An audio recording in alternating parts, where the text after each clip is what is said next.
Peace, December 10. We're on to 14 days to Daytona.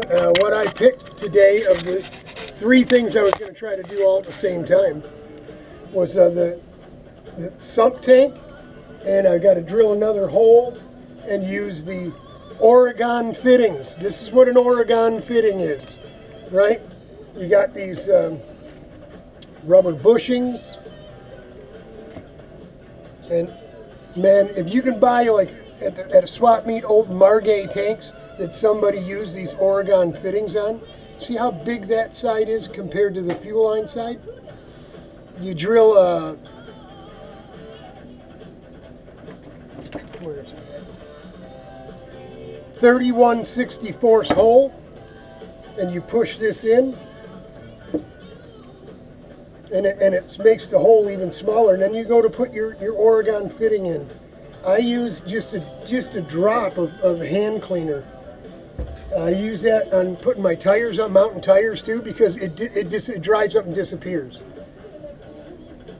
But if you can find, like I said, a Margay tanks or whatever, anything, a metal tank that has a straight Oregon fitting, buy the gas tank, because they do not make these anymore. I ordered 4 of the 90s, and I ordered from a different company. I ordered 4 of these. It said they were on back order or something. So they took my money, but they've never sent me anything. It's been a month, so I need to get a hold of them. But you get your fittings. You can buy a 10-pack, a bag with 10 bushings, or you can buy them one at a time if you want to waste your money.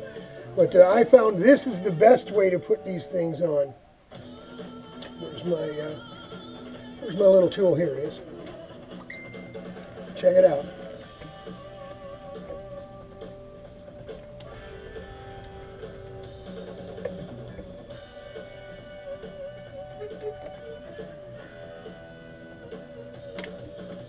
And it's on. Look at that. Isn't that sweet? So that's going to be our vent. It's amazing how you can turn these things. And there was just a little goob on the very end of it, you know.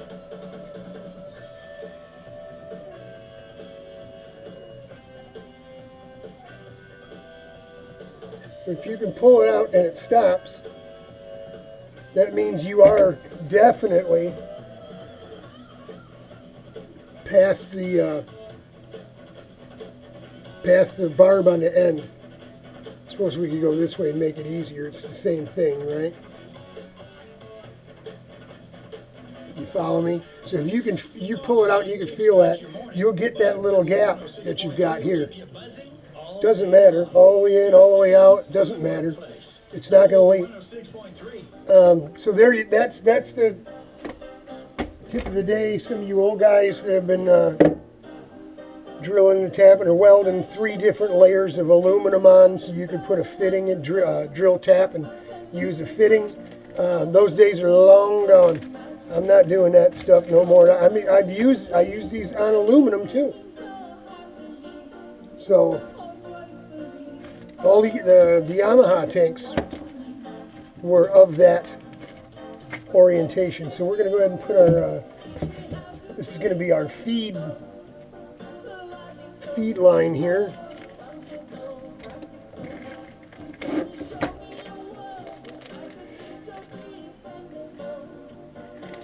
And these would work for vents, return line and vents on your CIK stuff too.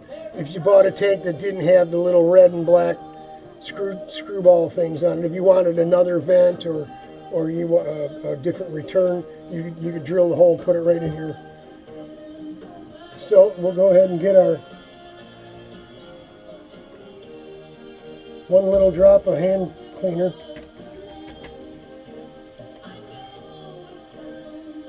Put it just right on the barb. And right on the barb, Barbara.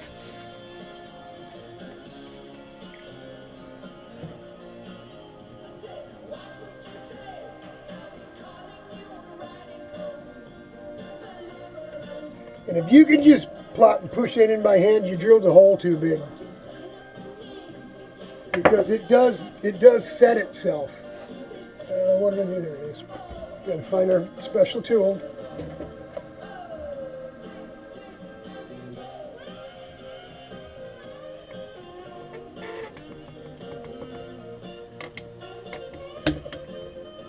Nice. That hand cleaner is on rubber is so slippery, and like I said, given the 14 days plus a couple of days, it's going to be fine.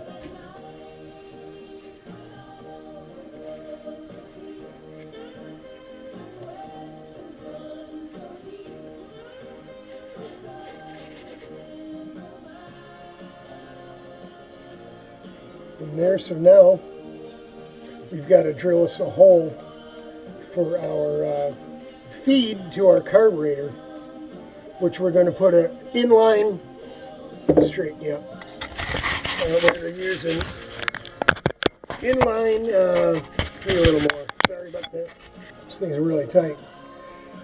We're going to use an inline on-off and the fuel filter before it gets to the carburetor. Let me take you over and show you where this is going to sit. And like I said, we gone ahead and JB welded up the vent in the fuel cap. Only thing I'm concerned about, we've used these tanks on the 4-banger, and there was alcohol running through them, and there wasn't a gasket. So, but I think we're gonna, because if this thing loses vacuum, it'll overflow, and we don't want that. We want to be able to control the fill level of the tank. Yeah, I'm going to move this other stuff out of the way yet, but it's going to go right on like that. So it's going to come in here. It's going to vent here. I wonder, can we get it? Yeah, we could probably put a 90 here and bring the 90 up through the existing, you know. But that's it, and we got it. We've already had a fitting here, and we welded it up.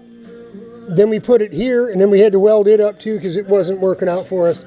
That was back before I got so fat that when I made that seat up there, that one right there, after I got really fat, and it wouldn't fit between the tank and it wouldn't fit in here without cutting the flanges off the side of the seat right here in the shoulders. So, and even then it still wasn't exactly right, so I cut the Nerf bars off and moved the tank out on the pins we've got there. So yeah, that's it. A pin and a hair clip is all that's holding that gas tank on. But it's legal. If you've got a fuel tank, you don't have to have a Nerf bar. So yeah, so you see it was over 3/4 of an inch or so. So that put the fitting, I'm sorry. It was over about 3/4 of an inch before the Nerf bar was taken off. And then once you move it back over that 3/4 of an inch with the Nerf bar, there was no way that fitting wouldn't fit in there, or it was making contact. So we just welded them up. So I'm more than likely going to drill right here, and I'm pretty sure it's got a plate welded to it, like you know, everything I'm telling you not to do, with the adding all that aluminum and welding and all that kind of shit. And then if you get the 1/8 inch pipe tap too deep, the fitting screws all the way in, and it never really tightens up, and then you got a leak, and you don't want to have a leak with no seat up off the floor tray. That's as far as I'm going. That's all I got to say about that. I don't know what the heck happened to my flashlight. Where's my flashlight? I know, this is a disaster of a video, isn't it? But I can't find anything. I go running around here talking to some demon because I can't find a light. There's 3 of them out here, and I can't find one. This isn't the one I want, but does it work? It works. Well, we can go this way. You see how it is? This place is such a mess.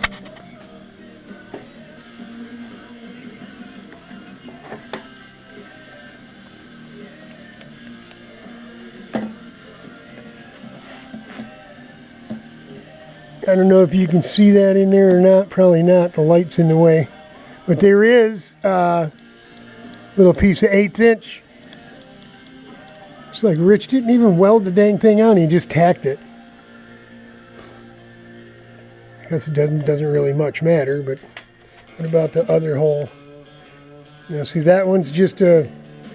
This one was just a single layer with a weld, but it is up. You see the bottom of this thing's got a curve to it. How much difference do you think it is from the bottom of that hole to the bottom of that hole? I'm going to say it's maybe a 1/4 of an inch, and I'm guessing big. So maybe it will just go here, and if I remember, I'm going to have to take this cap off. I think this is 1/8 inch aluminum, so I don't know. That's all we're going to get done today. Is the wife's not having a good time. She's not too very confident in her position in this new position at her company. And she's such a hard ass. She won't bother to ask anybody at the big main company for some help, which means anybody that works at the main company, the big corporate office, is some kind of badass in the business, right? I mean, that's where they get to recruit them all there. They actually send us, Sherry's company, our office in Michigan here in the Detroit office, they send the people to interview to us from Delaware. They don't necessarily live in Delaware, but they found them in Michigan through, whatever means and ways that they do. And I told Sherry, if you hired 3 people and you need 3 more, just hire 3 more people. They don't know how to do half of what I'm doing. So half the stuff she does is from her old position, and some of the things that helped the girl that was let go before her in her now position. And she gets frustrated. Now I told her being frustrated is fine. It's all good. But you should be able, and they told you, any problem at all, you call and we'll hook you up with the hot shot in Delaware in that particular position of the problem you're having. Or they can call any other branch in the country and tell that person in that position to call Detroit, video conference, whatever it might, get in a plane and fly. Yeah. This guy spends money like it's chocolate chip cookie dough, man. You know what I'm saying? He's out. And I told her, we got into it kind of last night. I told her, listen, you gotta get smart and designate authority, and just because you don't know it all doesn't mean it's the end of the world. So that's it from a ZZzzz Quil groggy kind of day, where we spit and sputtered around a little bit before we got out here and got going. But there you go. How do you like the old Quick Grip? Excellent tool for using the Oregon fuel fitting parts. This stuff is awesome. You can still get the bushings, obviously, and you can still get the 90s, but you can't get those straight ones. So guys, buy up them old fuel tanks at those swap meets if they have these tank fittings in them, especially if they're the straight ones, man. And I'll buy them from you. I won't pay $30 for one of them though, because you paid $20 for the gas tank. Sorry, so sorry, Charlie. We're listening to Christmas music. Yeah, rock around that Christmas tree. Hang in there, y'all. We'll get it done. We'll get her going. Or we won't, and we'll do it in the parking lot. Oh, Godspeed, God bless. Hang in there. I love you.